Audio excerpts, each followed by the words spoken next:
আসসালামু আলাইকুম everyone, welcome to my another blog. তো আজকে আমরা একটি নতুন জায়গায় ঘুরতে যাচ্ছি। ঢাকার মধ্যে যে এত সুন্দর জায়গা আছে এটা আপনারা অনেকেই জানেন না। তো জায়গাটি কোথায় কিভাবে যাবেন দেখতে হলে ভিডিওটি শেষ পর্যন্ত দেখুন। চলে আসলাম ব্রাহ্মণগাঁওয়ের সেই বিখ্যাত কুটুমবাড়ি রেস্টুরেন্ট। আপনারা দেখতেই পাচ্ছেন রেস্টুরেন্টটি দেখতে কত সুন্দর। রেস্টুরেন্টটির ডেকোরেশন আপনাকে মুগ্ধ করবে।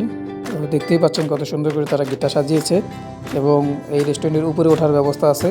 তো উপর থেকে রেস্টুরেন্টের চারপাশের এরিয়াটা আপনারা খুব সুন্দরভাবে উপভোগ করতে পারবেন, সেই সাথে এই লেকের ভিউ তো থাকছেই। তো চলুন রেস্টুরেন্টটা ঘুরে দেখা যাক।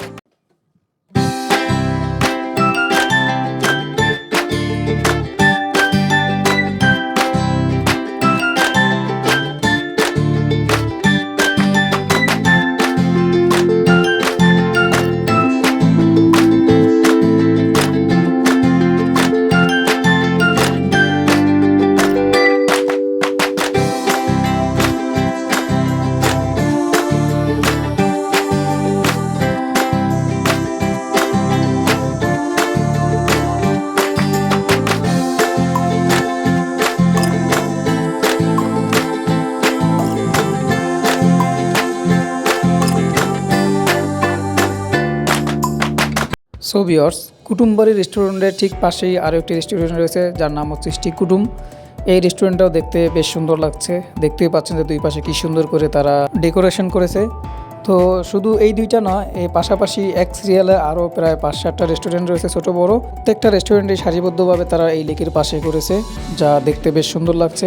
আর এখানকার খাবারের প্রাইস খুব একটা বেশি না, আপনারা চাইলে এখানে খাবার খেতে পারেন এবং খুব সুন্দর একটা সময় স্পেন্ড করতে পারেন। তো এই রেস্টুরেন্টগুলো থেকে কিছুটা পথ সামনে গেলে আপনারা একটি রুরাল এরিয়া পাবেন, সেখানে আপনারা খুব সুন্দরভাবে গ্রামের দৃশ্যগুলো এনজয় করতে পারবেন। তো চলুন আপনাদের সাথে নিয়ে ঘুরে আসি সেই সুন্দর জায়গাটি।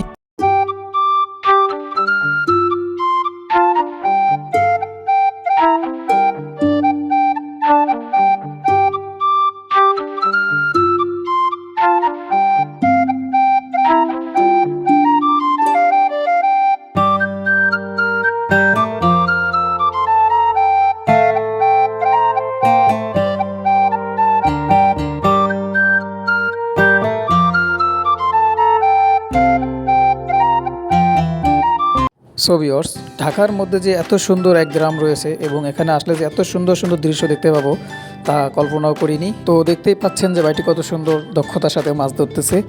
আর এটাকে মাছ ধরার কোন পদ্ধতি বলে, আপনাদের কোন অঞ্চলে কী নাম অবশ্যই কমেন্ট বক্সে বলে যাবেন। তো অনেক বছর পরে এই দৃশ্যটি দেখে আমার কাছে অনেক ভালো লাগে, তাই আমরা দীর্ঘ একটা সময় এই মাছ ধরাটা উপভোগ করি। তো আরেকটি বিষয় হচ্ছে, এই গ্রামে আসলে আপনারা দুই সময় দুইটা রূপ দেখতে পাবেন। তো বর্ষার সময় আসলে এরকম দৃশ্য দেখতে পাবেন এবং যখন শুকনো মৌসুমে আসবেন দেখবেন যে পুরাটা চর পড়ে আছে। তো আমরা যখন এখানটা গিয়েছিলাম তখন শরতের সিজন ছিল, তাই অনেক কাশফুল দেখতে পেলাম। আর এর ঠিক পাশেই রয়েছে ইটের ভাটা। তো পুরো ইটের ভাটার এরিয়াটা আমরা ঘুরে দেখলাম।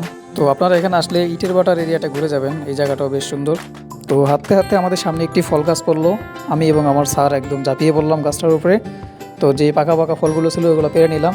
তো আপনারা আবার এগুলো দেখলেই খাওয়া শুরু করে দিয়েন না, অ্যাকচুয়ালি এগুলো হচ্ছে ডুমুর ফল। এটা ডায়াবেটিস এবং অন্যান্য রোগের প্রতিষেধক হিসেবে কাজ করে। তো এই প্রয়োজনে কারো লাগলে আপনারা যদি পান তখন নিয়ে আসতে পারেন। বর্ষার সিজনে আপনি যদি ঘুরতে যান তাহলে প্রকৃতি আপনাকে বিভিন্নভাবে বিনোদন দেবে। এই যেমন কিছুক্ষণ আগে আমরা রৌদ্রের আলোতে বেশ সুন্দরভাবে এই এরিয়াটা ঘুরেছি, আর হঠাৎ করে বৃষ্টি চলে আসলো। আমরা একটি নিরাপদ স্থানে দাঁড়িয়ে জিলের মধ্যে জেলেদের মাছ ধরা উপভোগ করছি। তো এখান থেকে জেলেরা মাছ নিয়ে ঠিক পাশেই বাজার রয়েছে, ওই বাজারে তারা বিক্রি করে থাকে। তো আমরা সেটাও আপনাদেরকে দেখানোর চেষ্টা করব।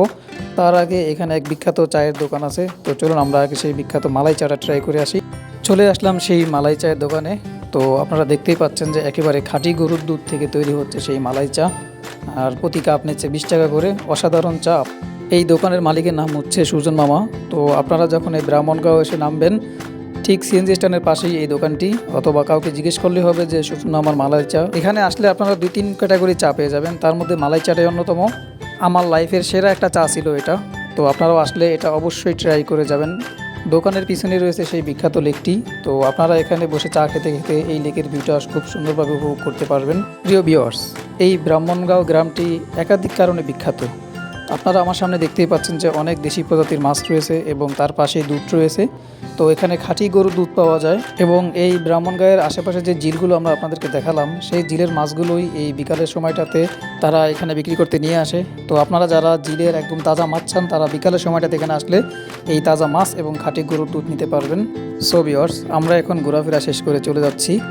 তো আপনাদের জন্য ইনফরমেশন হচ্ছে, আপনারা এখানে আসলে ঢাকার যে কোনো প্রান্ত থেকে আসতে হবে, ঢাকার হাসনাবাদ, সেখান থেকে জনপ্রতি মাত্র 20 টাকা অটো ভাড়া দিয়ে চলে আসতে পারবেন এই ব্রাহ্মণগাঁও, যেখানে আসলে আপনারা এই সুন্দর সুন্দর দৃশ্যগুলো উপভোগ করতে পারবেন। সবাই ভালো থাকবেন, আল্লাহ হাফেজ।